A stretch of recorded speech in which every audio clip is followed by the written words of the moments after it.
This is Lauren Kimball for ANI 245, introducing what I hope is the last iteration of the Flying Fox rig, Flying Fox 3.0. So, in a nutshell, because I've already explained this on previous tutorials, there was this old rig. It started to make the newer iterations of Maya crash, so as a way to pay kind of homage to the original Flying Fox creator, I kept the mesh but re-rigged the character. Okay? So I tried a lot of different things with the rig, and finally I think I've worked out any little bugs that might be experienced. So let's go ahead and just jump right in. The first addition that I made to this mesh was the addition of a global control. Originally it was just a root control and a head control, but I thought that if we added a global control or kind of a ground control, if a student had like a polygon plane in their scene, they could take the control, snap to vertice, and, oops, too high, snap to vertice and have their character land directly on that ground plane as they needed it, so kind of helpful. Other additions that were made, if you go into the root control, so the big dark blue circle on the outside, you'll notice that there are now attributes for the tail and the ears, so students can turn off the tail and turn off the ears.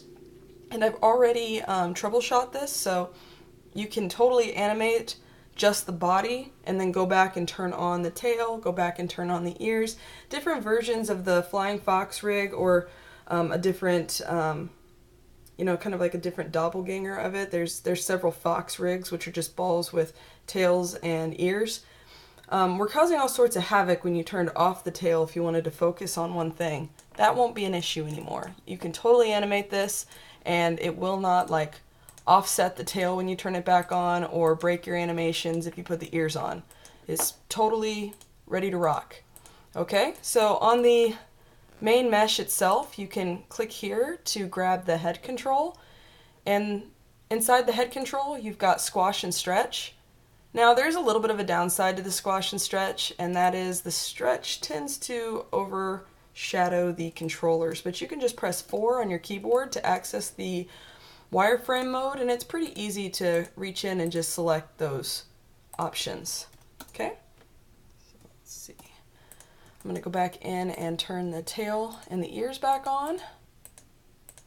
If you want to turn the whole mesh off, I've gone ahead and added a layer for that, as well as for just the controls if you want to play your animation quickly and just see how it's looking without controls. The ears still work the same. You can rotate them, you can flip them back and forth, and you can kind of twist them too. There was some alterations made to the tail. Previously I had tried to have a master controller that would curl the tail, but it was honestly more trouble than it was worth. So this is a pretty standard FK control for the tail. Each handle will control part of the tail. If a student would like to control the whole tail like together to kind of get that nice offset animation that occurs when you shift select multiple controls and rotate them, what I recommend is to just create a custom shelf. So you can go up here, click on the little gear, say new shelf, and name it. I've already made a new shelf, so I don't have to go through that process.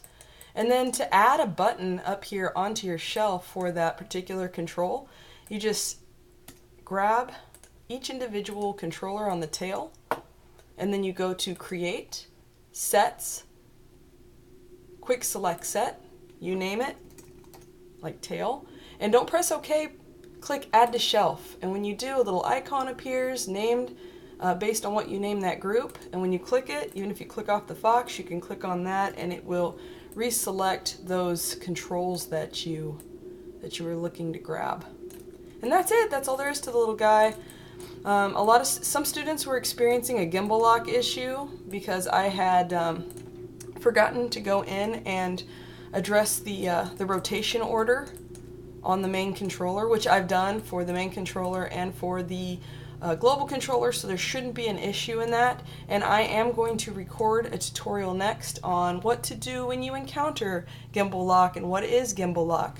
So yeah, tune in for that tutorial and feel free to email me if you have any questions. This rig will be available on Canvas, and it will also be available in the description of the video. Thank you.